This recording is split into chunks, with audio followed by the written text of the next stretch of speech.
Welcome to day 12 of Advent of Code 2023. So, this one was fun. They're all fun. Bet you're getting a bit bored of me saying it's fun now, but it was fun.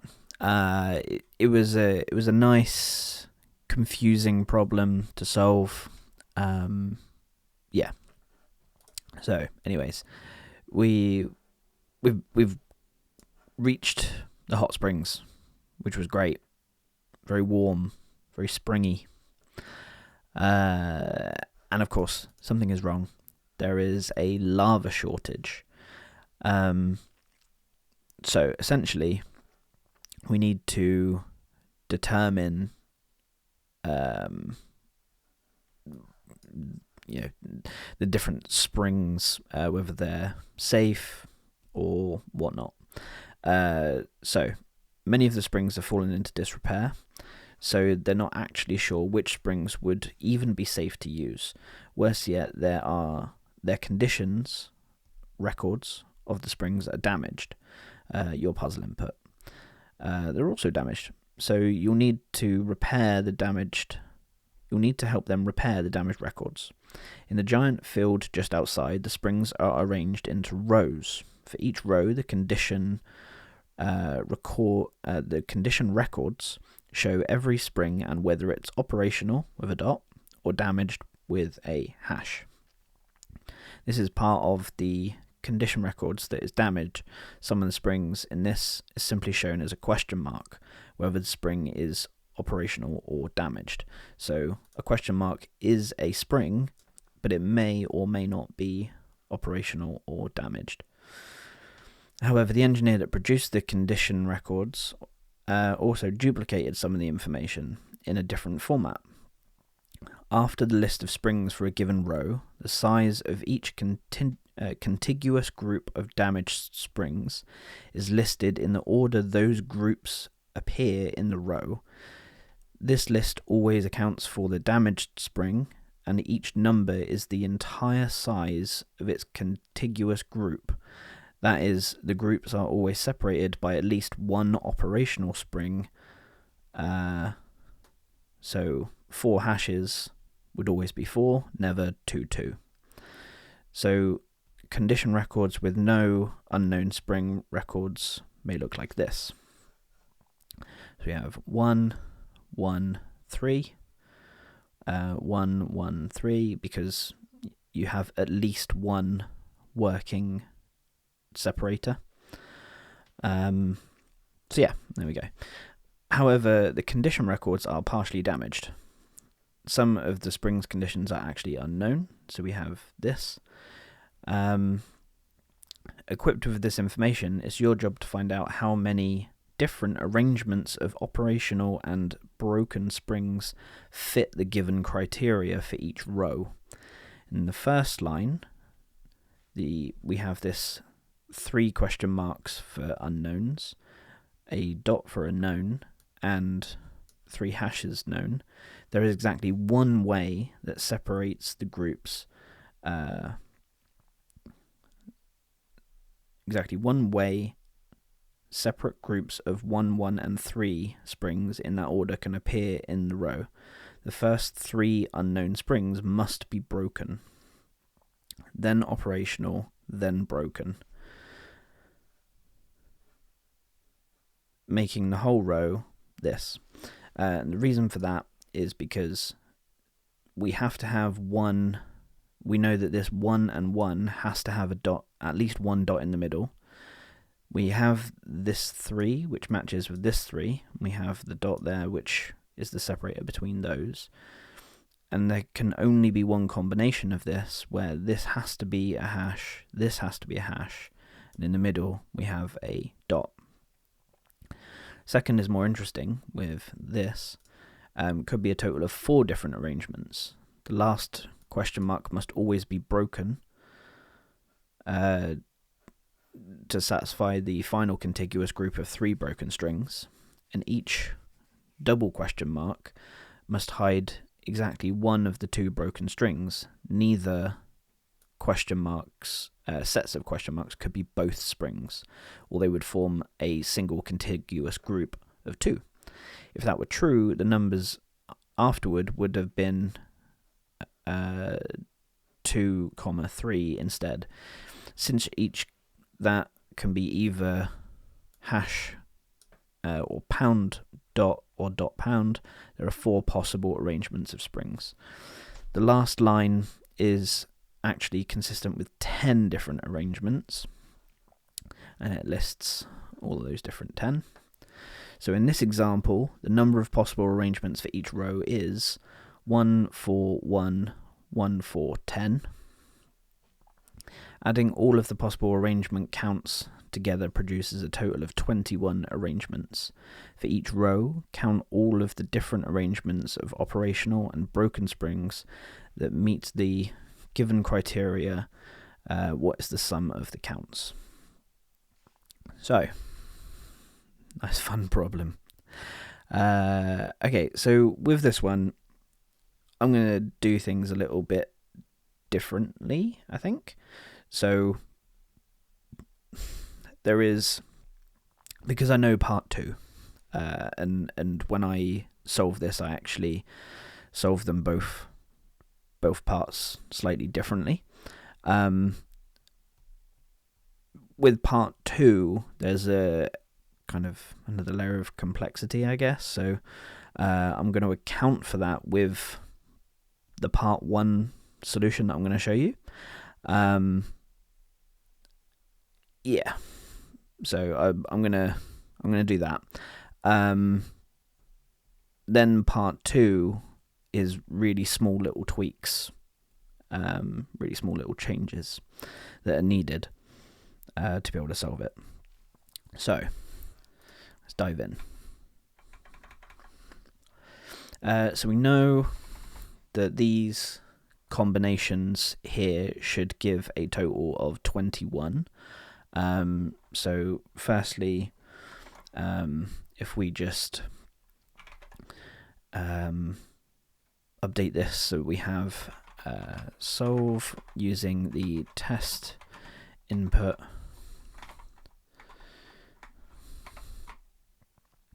and that should be equal to 21. Cool. So we're going to abstract a lot of this out to another function, a lot of the work to get all the variations.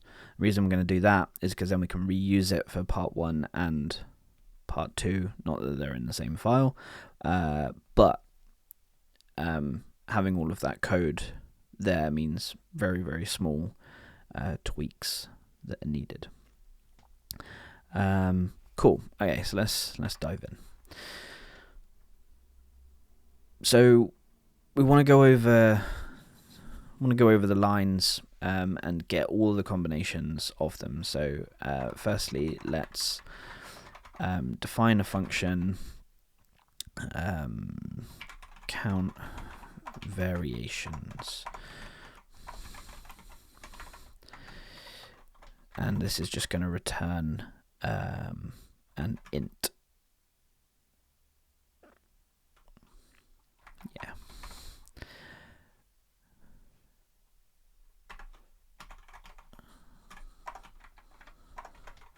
So firstly, we'll just get return 0. In fact, let's change it to 1. Why not? Cool. So just define it there just for now so that we can at least call it. So for line in the string dot split lines,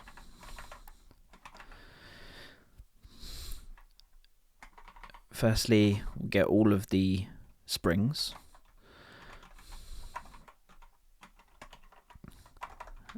This will be equal to line dot split it by space, and we'll get the first set. So this will give us everything. In fact, what we could do is say all springs and broken springs. And then what we want to do is just update the broken springs.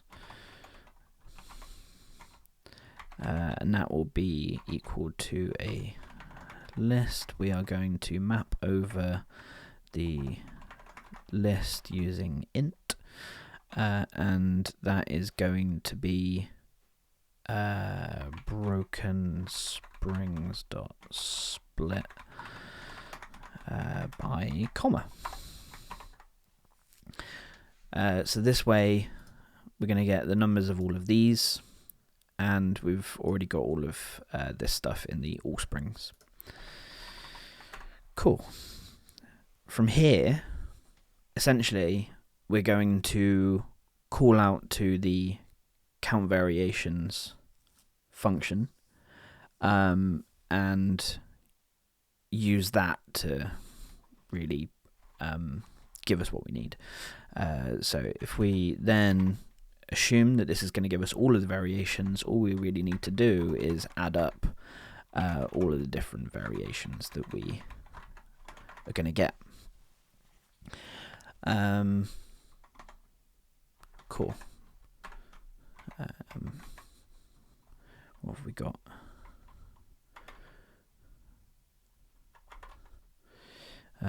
Incompatible types in assignment. List int variable has type string. Yes. Alright, let's call it. Just because I can't be bothered to argue with the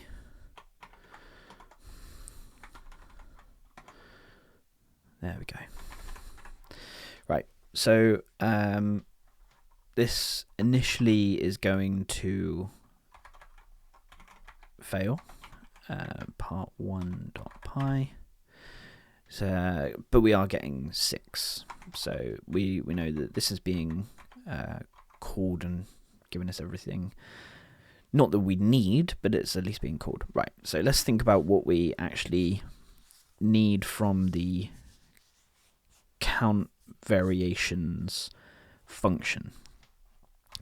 So if we pass it the springs,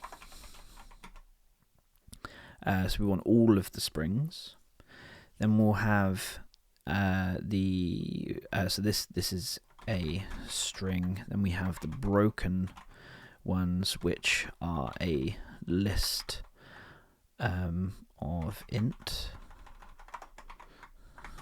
Let's get that from typing. From typing import list.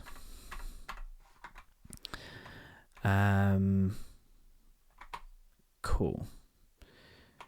Then what we'll do is we'll keep track of the index of where we are to be through the string itself.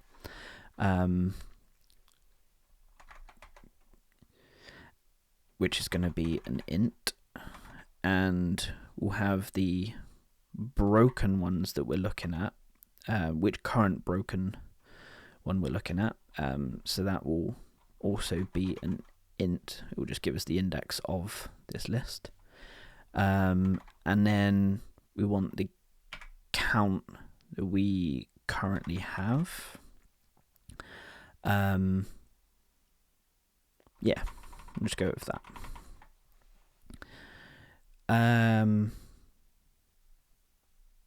Cool. So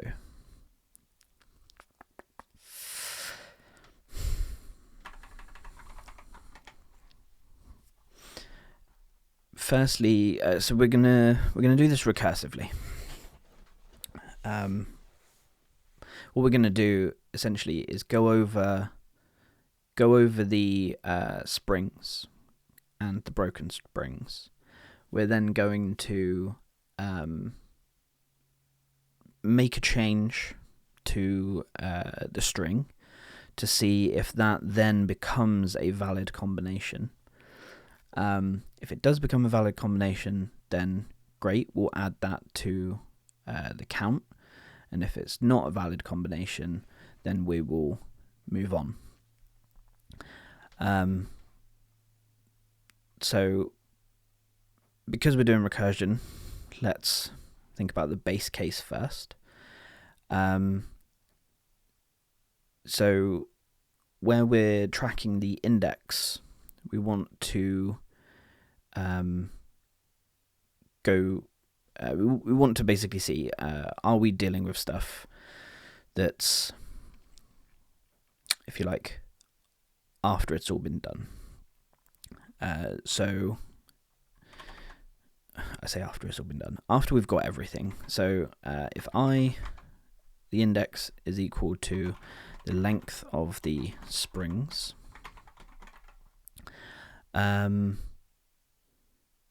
then we're going to be in our kind of base case. So firstly, let's just do return 0. So this is our, if we can't do what else we want to do. So let's think about this first particular scenario.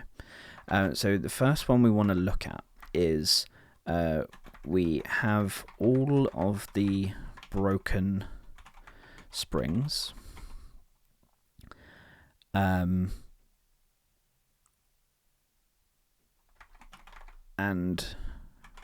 this becomes a valid combination. And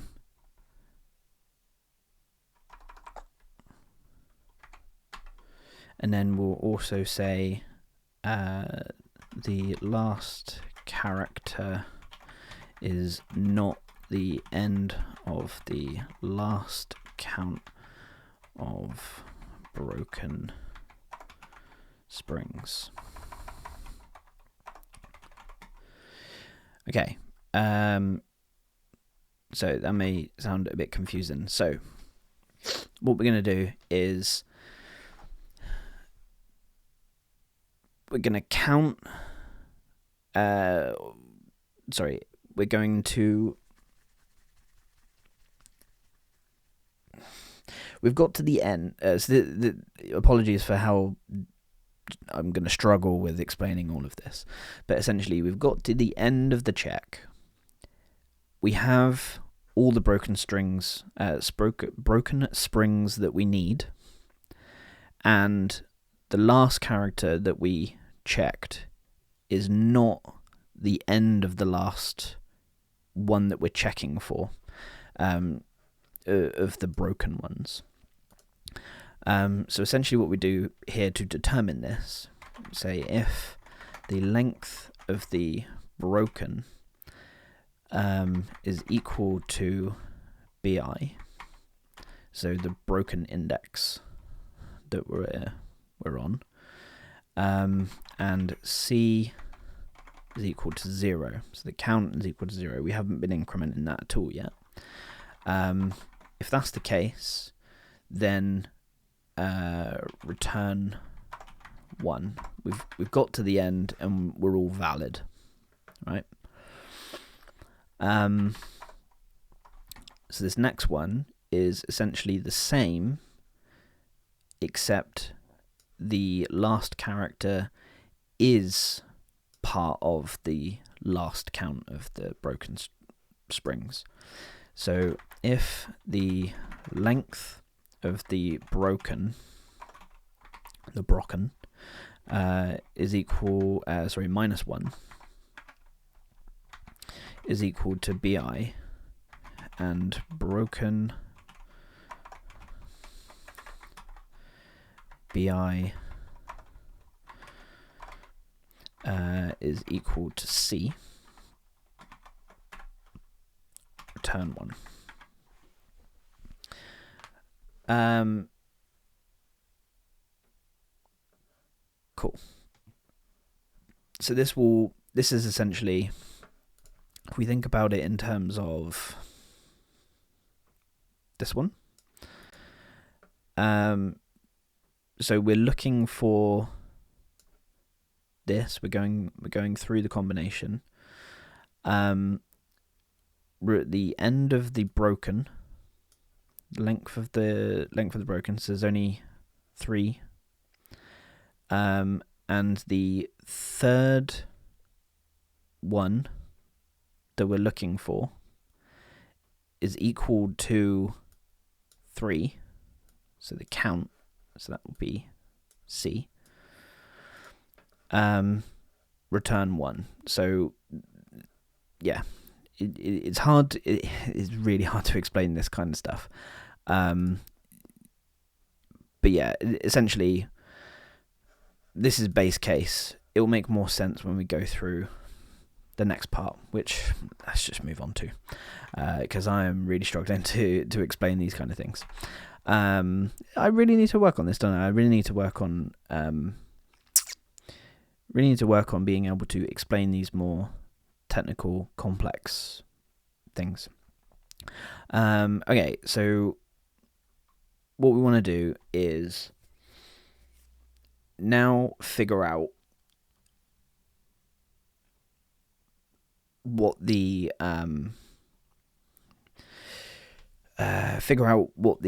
count actually is, because here we've just hit our base. So let's make a count. Count is equal to 0. So what we want to check for, dots and not check for. Sorry, we want to go between dots and hashes. I'll explain why in a second. So for the character in dot and hash, we're going to do the following. If the springs I, so the current index we're looking at, is equal to the character that we're looking for, either a dot or a hash, or springs I is equal to a question mark. So if we're dealing with a dot, or so if we're dealing with a dot and it's equal to a dot, or it's equal to a question mark, then we want to run this stuff here. So firstly, if the character is a dot and the count is 0, then there's nothing we can do with this. This isn't one we're looking for. We can't update it. We can't change it. So we're going to move on. We're going to increment, and we're just going to call this same function. But what we're going to do is we're going to increment the index. We're going to keep the broken index that we're looking for. We're going to keep that the same. I'm going to keep the counts the same, because the count is none, and we're not going to do anything with it. So count plus equals count variations. And now we have the stuff that we're passing in. So we'll pass in the springs again, the broken. So we're going to increment the index by 1. Going to keep the broken index the same and the count the same. Cool. So that's all we're going to do if the character we're looking at is a dot, and if the character we're looking for is a dot and the count is equal to nothing, So this is only where we are looking for a dot. It's not necessarily that it is a dot within the actual springs. So because we've got this here, the springs could be a question mark, or it is what we're looking for. So yeah, because we don't know, that's why we've got to run it, run this whole section that we're writing out. So why we've got to run it for whether it is a question mark as well. So elif the character is equal to, again, a dot, and the broken index is less than the length of broken, and the count is greater than 0, and the broken bi is equal to c. So this is where we have incremented already. We've found something, but we've also hit the end of a possible, or end of possibly broken and known springs. So we're going to start checking for the next group of springs and reset the count, is what we're going to do with this one. So this we are going to count plus equals count variations. I'm going to grab that again. Again, we're going for the springs, we're going for the broken, but this time we are still going to increment the index of 1, but we're now going to increment the index of the broken as well, plus 1, but we're also just going to reset the count rather than keeping the count the same. Cool. So then finally, if the character is equal to a hash, then either the spring is known to be broken or it is possibly broken. So using the current broken index that we're checking for, we're going to then increment the broken count. So here we're just going to do count plus equals count variations, springs, broken, I plus 1, not plus 2, plus 1. The broken index that we're currently looking for, but this time we're going to increment the count by 1. And then finally from here, instead of returning 1, we're going to return the count. Let's pluralize this one so that we actually have multiple springs rather than 1. Cool, so then now we just need to give this the base arguments that are going to go into this function. So we have all springs, we have the broken springs, we are going to start at index 0, we're going to start at the broken index 0, I'm going to start with a count of 0. So let's see if this works. It does. Excellent. So then let's just do and Python part 1. So that gives 6935. So yeah, essentially, I do struggle explaining these more kind of edge case and complex ways of solving these things, so I do need to work on that. So apologies for not being able to explain it too well, but yeah, essentially, for this one here, we have all of the broken springs that we need, and it's a valid combination. Last character isn't part of the last count of broken springs. Then we have our second one, where that is this one. Then we have our second one, where we have all the broken springs that we need. It is valid, but the last character is the end of the count of the broken springs. And then 0 for not satisfied. So, if we weren't able to do anything with these two, then we're just going to return 0 from the end of it, from the end of just this portion.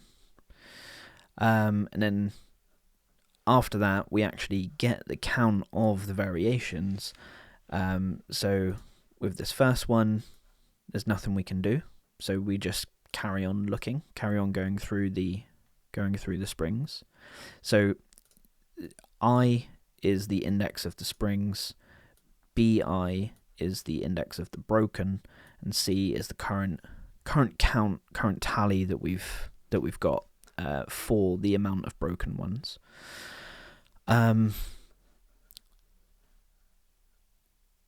So essentially, for each of the broken and unbroken, we're gonna do this check if the character we're looking at is the character from the springs, or if it's a question mark, because we're not sure if it is or isn't. And that's why we're then gonna increment as we do. Cool. So that is part 1. So part 2. This is why I've done it this way, is because of part 2. As you look out of the field of springs, you feel like there are way more springs than the condition records list. When you examine the records, you discover that they were actually folded the whole time. To unfold on each row, replace the list of spring conditions with 5 copies of itself, separated by question marks. And replace the list of contiguous groups of damaged springs with 5 copies of itself, separated by comma. So this row, .#1, would become .#question mark, .#question mark, blah, blah, blah, 1, 1, 1, blah, blah, blah. So the first line of the above example would then be this. In the above example, after folding the number of possible arrangements, blah, blah, blah, blah, blah. So we then get this number here as the test. So what I'm going to do is just jump to the top, jump to the bottom. I'm going to grab it. Let's go over here to part 2.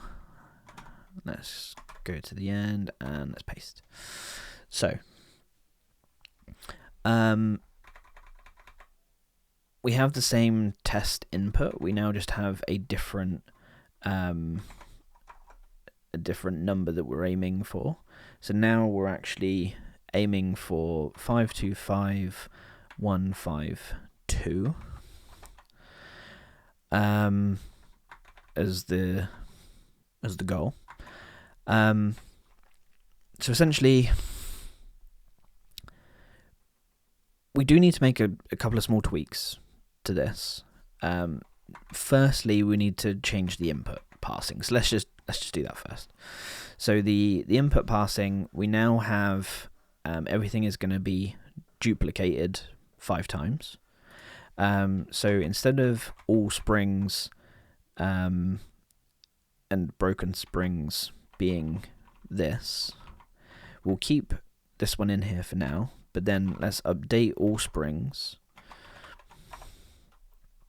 All springs. And let's set that equal to dot join.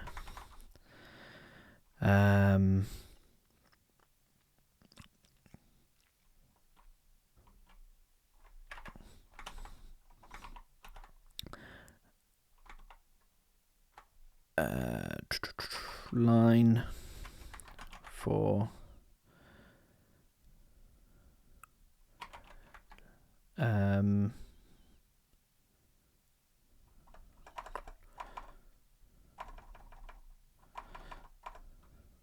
all springs is this. So then essentially what we want to do is join by all springs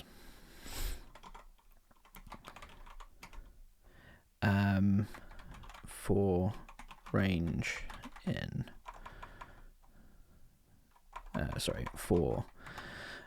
in range 5. So we're going to have 5 entries separated by a question mark. So then the broken springs, we're then going to have the list created, but then we're just going to multiply that by 5 because it's just separated by a comma, but ultimately we've already split it by comma anyway, so we're just gonna multiply that list by 5 times itself. So that's all we needed to do for the input passing.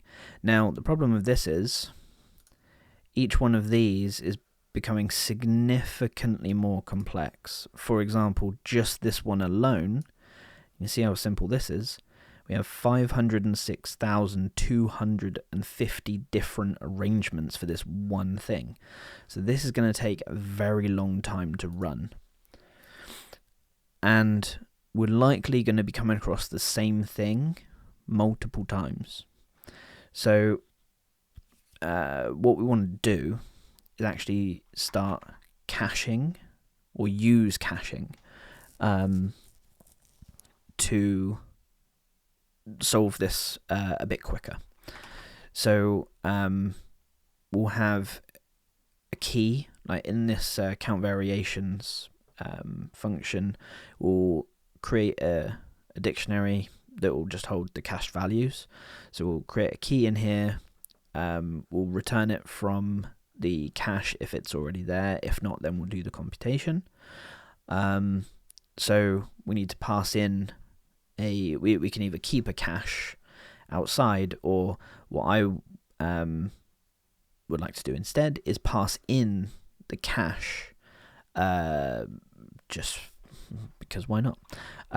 So let's add another parameter to this of a dictionary. So then let's update this to include the cache, which is going to just be a dictionary.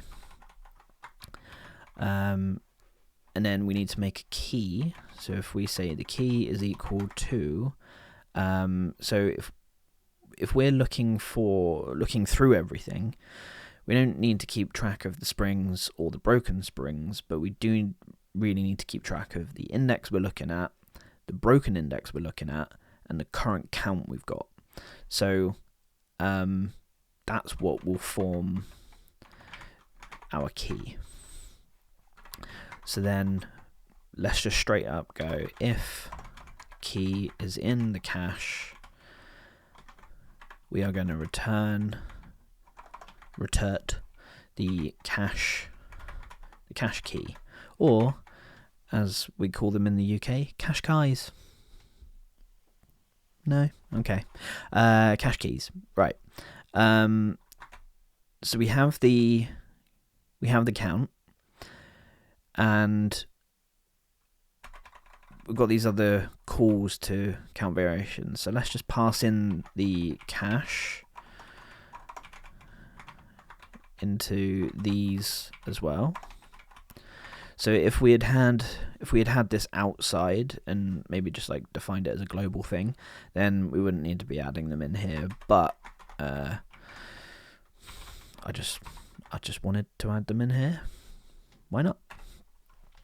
Okay, so that's gonna run as it did, except it's now gonna be getting it from the cache if it's there. But we haven't actually added anything into the cache, so that's the last thing we need to do. Here is add the count to the key in the cache, or the cache key count. Cache key count. Okay, so then I clearly can't spell cache, and I've done chash. There we go. So if we now do PyTest part 2, run part 2, let's see if we are able to do it. Yes, there we go. First try. So yeah, essentially what we did was we reused the same thing that we had there before, but because we know that this is just repeated 5 times, so we're just going to get the values from the cache each time, because we are just doing the same thing that many times. Yeah, so there we go. Or not just that many times, but lots of times. But yeah, this will help us get the count that way. Yeah, hopefully that was good. Hopefully you enjoyed it. Apologies for struggling to explain these more complex ones. I do struggle with that. I'm able to kind of get my head around it, but yeah, then repeating it afterwards is still a bit of a challenge, so something I need to work on. But thanks for watching day 12. Stay tuned for day 13.